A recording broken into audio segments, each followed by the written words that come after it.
بسم الله الرحمن الرحيم الحمد لله رب العالمين الرحمن الرحيم مالك يوم الدين إياك نعبد وإياك نستعين اهدنا الصراط المستقيم صراط الذين أنعمت عليهم غير المغضوب عليهم ولا الضالين اعوذ باللہ من الشیطان الرجیم بسم اللہ الرحمن الرحیم الحمد لأہلہ والصلاة علی اہلہا السلام علیکم ورحمۃ اللہ وبرکاتہ۔ آؤ کتاب پڑھیں۔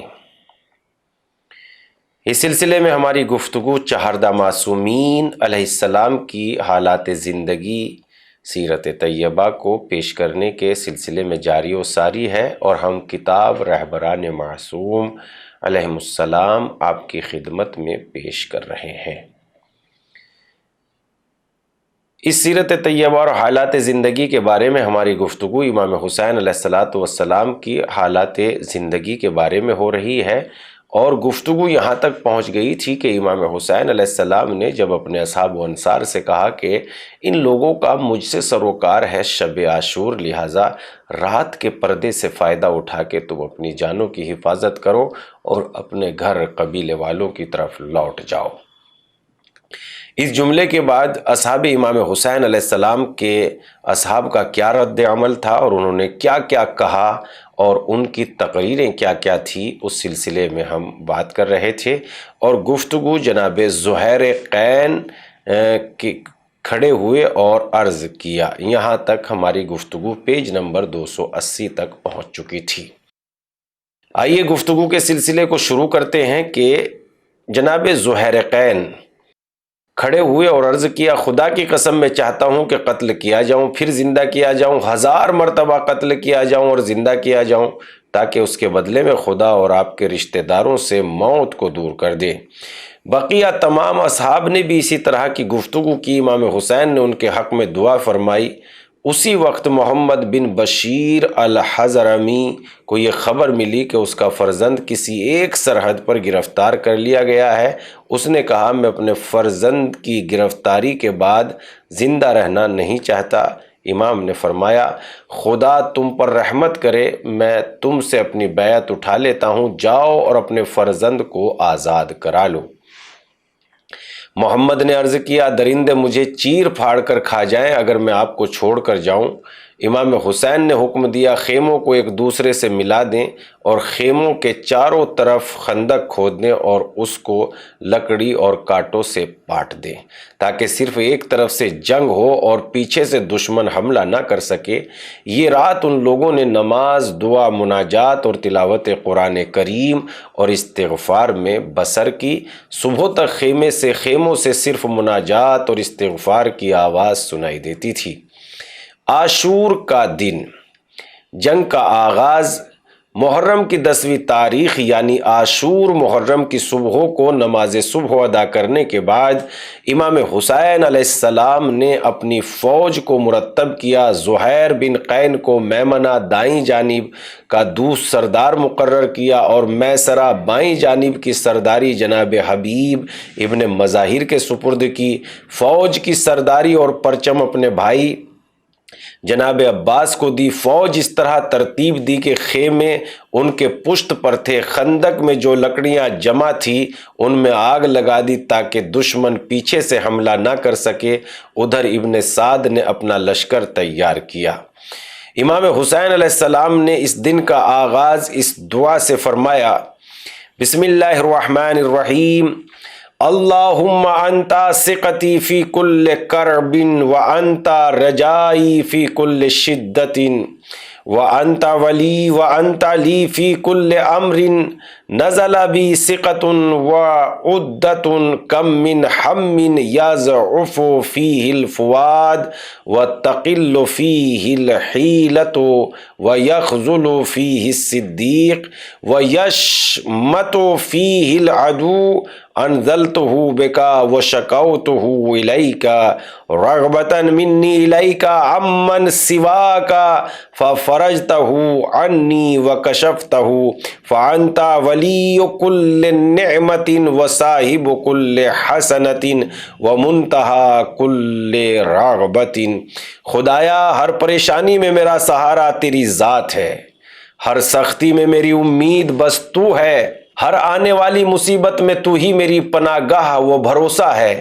کتنی ہی ایسی بلائیں ہیں جن میں دل کمزور ہو جاتا ہے، تدبیر کی راہیں محدود ہو جاتی ہیں، دوست ساتھ چھوڑ دیتے ہیں، دشمن مذاق اڑاتے ہیں۔ میں نے یہ سب باتیں تیری بارگاہ میں پیش کر دی اور میں تیرے ہی جناب میں شکایت کی ہے، تیرے علاوہ کسی اور سے امیدوار نہیں ہوں۔ تو نے مجھ سے ان بلاؤں کو دور کیا اور ان کو حل کیا۔ تو ہی ہر نعمت کا عطا کرنے والا ہے، تمام نیکیوں کا مالک ہے اور ہر خواہش کی آخری منزل ہے۔ ابن سعد کی فوج جو آگے بڑھ آئی تھی، امام حسین علیہ السلام نے ان کو اس طرح مخاطب فرمایا کہ امام حسین کی آواز پر ہر ایک آواز ہر ایک تک پہنچ رہی تھی اور ہر ایک امام کی باتوں کو سمجھ رہا تھا۔ امام حسین علیہ السلام نے ان کو اس طرح نصیحت کیا، لوگوں خوب غور کرو کہ میں کون ہوں، میرا تعلق کس ذات سے ہے، پھر ذرا ہوش میں آؤ اور خود اپنی مذمت و ملامت کرو۔ کیا مجھے قتل کرنا، میری حرمت کو پامال کرنا صحیح ہے؟ کیا میں تمہارے نبی کی بیٹی کا فرزند نہیں ہوں؟ کیا میں تمہارے پیغمبر کے وصی اور ان کے چچا زاد بھائی کا فرزند نہیں ہوں جو سب سے پہلے ایمان لائے؟ کیا سید الشہداء حمزہ میرے چچا نہیں ہیں؟ کیا جعفر جو جنت میں دو پروں سے پرواز کر رہے ہیں میرے چچا نہیں ہیں؟ کیا تم نے میرے اور میرے بھائی کے بارے میں حضرت رسول خدا صلی اللہ علیہ وآلہ وسلم کی یہ حدیث نہیں سنی کہ یہ دونوں جنت کے جوانوں کے سردار ہیں؟ اگر تم میری باتوں کی تصدیق کرو گے تو حق کا راستہ پالو گے۔ خدا کی قسم، جب سے میں نے یہ جانا کہ خداوند عالم جھوٹ کو پسند نہیں کرتا تو میں نے کبھی بھی جھوٹ نہیں بولا۔ اس کے باوجود اگر تم میری باتوں کو قبول کرنے کے لیے تیار نہیں ہو تو تمہارے درمیان ایسے افراد موجود ہیں جنہوں نے حضرت رسول خدا صلی اللہ علیہ وآلہ وسلم سے یہ حدیث سنی ہے، ان سے دریافت کرو کہ تمہیں بتائیں گے کہ تم جابر بن عبداللہ انصاری سے دریافت کر لو، ابو سعید خدری سے پوچھ لو، سہیل بن سعد سعدی، زید بن ارقم اور انس بن مالک سے سوال کر لو۔ یہ لوگ تمہیں بتائیں گے کہ انہوں نے حضرت رسول خدا صلی اللہ علیہ وآلہ وسلم کی زبان مبارک سے یہ حدیث میرے اور میرے بھائی کے بارے میں سنی۔ کیا یہ بات کافی نہیں ہے کہ تم میرے قتل سے باز آ جاؤ؟ شمر نے امام سے کہا، اگر مجھے معلوم ہو کہ آپ کیا کہہ رہے ہیں تو میں نے خدا کی عبادت شک و شبہ میں کی۔ حبیب ابن مظاہر نے اس کو جواب دیا، اے شمر، خدا کی قسم میں دیکھ رہا ہوں تو 70 طرح کے شکوک و شبہات سے خدا کی عبادت کر رہا ہے۔ میں گواہی دیتا ہوں کہ تو نے سچ کہا ہے کہ تجھے نہیں معلوم کہ امام کیا فرما رہے ہیں، کیونکہ خدا نے تیرے دل پر مہر لگا دی ہے، اس پر تاریکیوں کے پردے پڑے ہوئے ہیں، اب تو حق کی گفتگو سمجھ ہی نہیں سکتا۔ امام علیہ السلام نے اپنی گفتگو کو اس طرح جاری رکھی، میں نے جو کچھ بیان کیا، اگر اس میں تم کو کوئی شک و شبہ ہے، تمہیں اس میں بھی کوئی شک و شبہ ہے کہ میں تمہارے نبی کی بیٹی کا فرزند نہیں ہوں، تو خدا کی قسم تم مشرق و مغرب ساری دنیا اپنوں میں دوسروں میں تلاش کر ڈالو، میرے علاوہ کوئی اور نبی کا نواسا نہیں ہے۔ وائے ہو تم پر، کیا میں نے تم میں سے کسی کو قتل کیا ہے؟ کیا تم مجھ سے اس کا بدلہ لینا چاہتے ہو؟ کیا میں نے تمہارا کوئی مال برباد کیا ہے؟ کیا میں نے تم میں سے کسی کو زخمی کیا ہے؟ تم اس کا قصاص لینا چاہتے ہو؟ کسی ایک نے بھی امام علیہ السلام کی باتوں کا جواب نہیں دیا۔ امام علیہ السلام نے اپنی باتوں کو جاری رکھتے ہوئے کہا، اے شیش بن ربی، اور اے حجار بن ابہر، اے قیس بن اشعث اور اے زید بن حارث، کیا تم لوگوں نے مجھے خط میں نہیں لکھا تھا کہ ہمارے درخت پھلوں سے بھرے ہوئے ہیں، ہمارے باغ سرسبز و شاداب ہیں؟ اگر آپ ہمارے پاس آ جائیں تو ہم آپ کے لشکر تیار کر دیں گے۔ قیس بن اشعث نے کہا، میں آپ کی باتوں کو نہیں سمجھ پا رہا ہوں، لیکن اگر آپ یزید اور ابن زیاد کی بات قبول کر لیں تو وہ آپ کی مرضی کے مطابق آپ سے برتاؤ کریں گے۔ امام نے فرمایا، خدا کی قسم ہرگز نہیں ہو سکتا، میں ذلت اور رسوائی سے تمہارے ہاتھ میں ہاتھ نہیں دوں گا، اور میں غلاموں کی طرح تمہارے سامنے تسلیم نہیں ہوں گا۔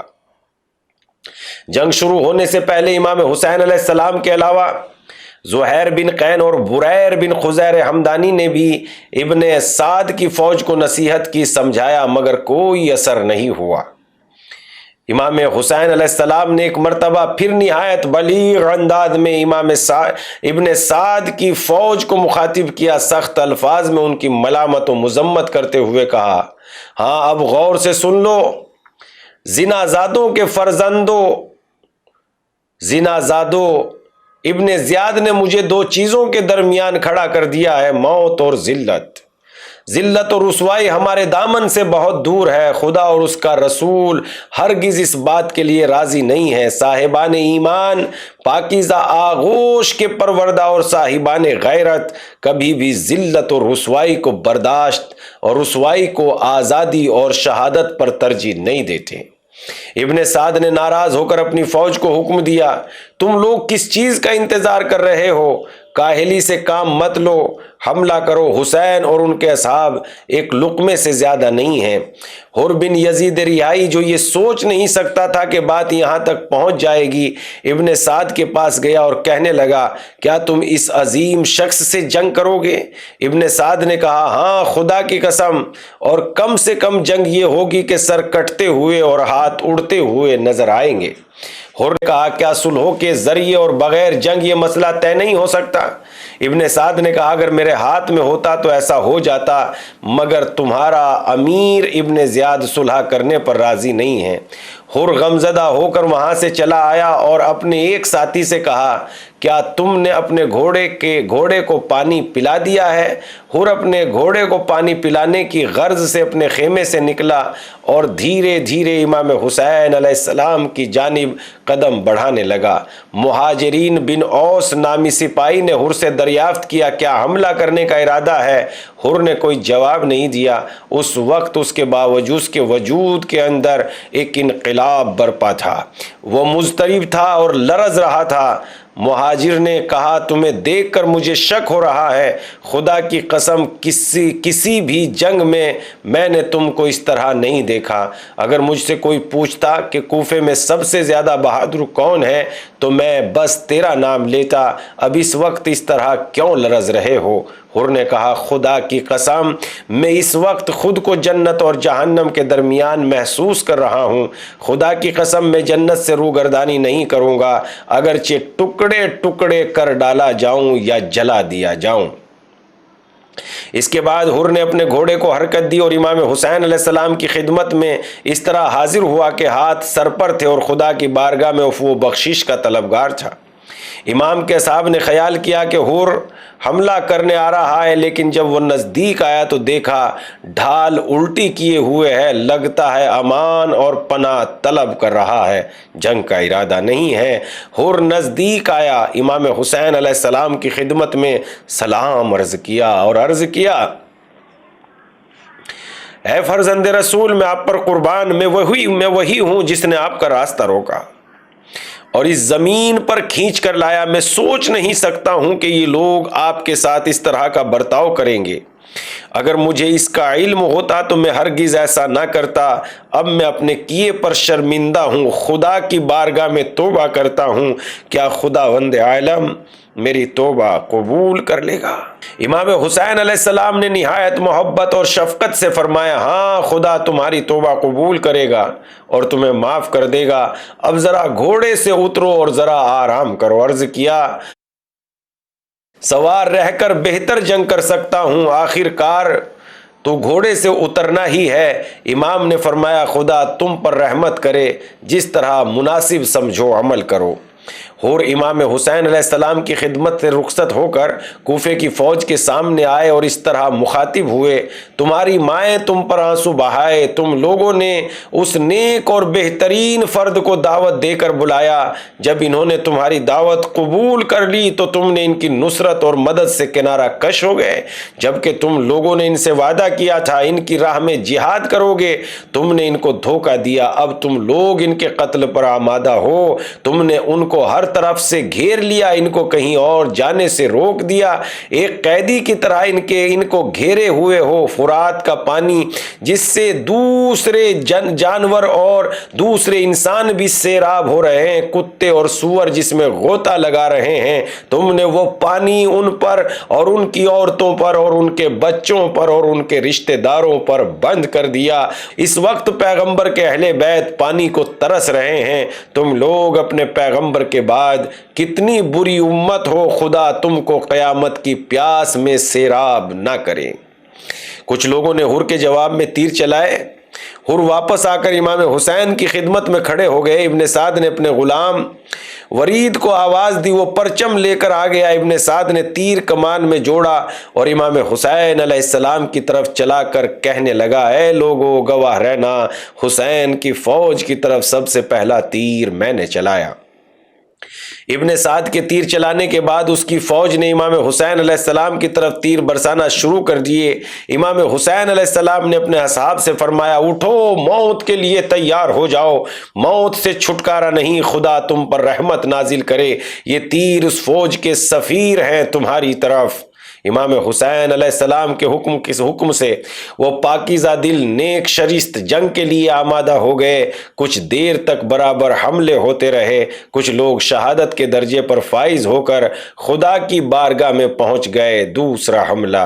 کوفے کے کچھ لوگ امام حسین علیہ السلام سے جنگ کا آغاز کرنا نہیں چاہتے تھے، وہ اس عظیم گناہ کا ارتکاب کرنا نہیں چاہتے تھے، وہ یہ انتظار کر رہے تھے کہ شاید امام حسین ابن زیاد کے سامنے تسلیم ہو جائے۔ اس کشمکش میں دیر ہوتی رہی، یہاں تک کہ دن چڑھ آیا۔ جب سب کو یہ یقین ہو گیا حریت و آزادی کے سردار حسین ابن علی کسی بھی صورت میں ذلت و رسوائی کو تیار نہیں ہوں گے، ابن زیاد اپنے کینہ اور دشمنی سے باز نہیں آئے گا، جنگ کا آغاز ہو گیا۔ سب سے پہلے جو میدان میں آیا وہ زیاد بن امیہ کا غلام یسار اور ابن زیاد کا غلام سالم تھا۔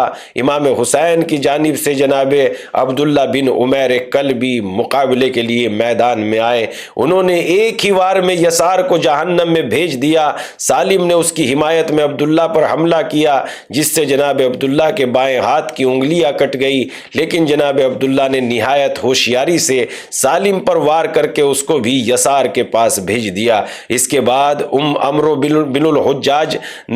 بن الحجاج نے اپنے فوج کے ساتھ امام حسین علیہ السلام کے میمنہ پر حملہ کیا۔ امام حسین علیہ السلام کے صاحب نے امام حسین علیہ السلام کے اصحاب نے گھٹنے زمین پر ٹیک کر نیزوں کو بلند کر کے فوج کا رخ کیا۔ دشمن کے گھوڑے نیزوں کی اس دیوار کو پار نہ کر سکے۔ عمروں کی فوج ناکام ہو کر شکست کھا کر واپس آ گئی۔ امام حسین علیہ السلام کے اصحاب نے ان پر پیچھے سے حملہ کیا، بس سپاہی گھوڑے سے گر پڑے، بعض زخمی ہو کر بھاگ گئے۔ اس وقت تمیم کے قبیلے سے ایک بے شرم بے حیا سامنے آ کر کہنے لگا، اے حسین، اے حسین۔ امام نے فرمایا، تم کیا چاہتے ہو؟ کہنے لگا، آپ کو جہنم مبارک ہو۔ امام نے جواب دیا، ہرگز ایسا نہیں ہوگا، میں خدائے وند رحمان الرحیم کی بارگاہ میں جاؤں گا۔ امام نے دریافت فرمایا، یہ کون ہے؟ لوگوں نے عرض کیا، ابن جوزہ تمیمی۔ امام حسین علیہ السلام نے بد دعا کے لیے ہاتھوں کو بلند کر کے فرمایا، خدایا اس کو جہنم کی آگ میں لے جا۔ فوراً ہی اس کا گھوڑا سرکش ہو گیا اور اس کو اس طرح گرایا کہ اس کا بایاں پیر رکاب میں اور دایاں پیر ہوا میں تھا۔ مسلم بن اوسجہ نے فوراً بڑھ کر اس کا داہنا پیر کاٹ دیا اور گھوڑا اس کو لے کر ادھر ادھر بھاگتا رہا۔ اس کا سر پتھر زمین کانٹوں سے ٹکراتا رہا اور اس طرح وہ جہنم میں پہنچ گیا۔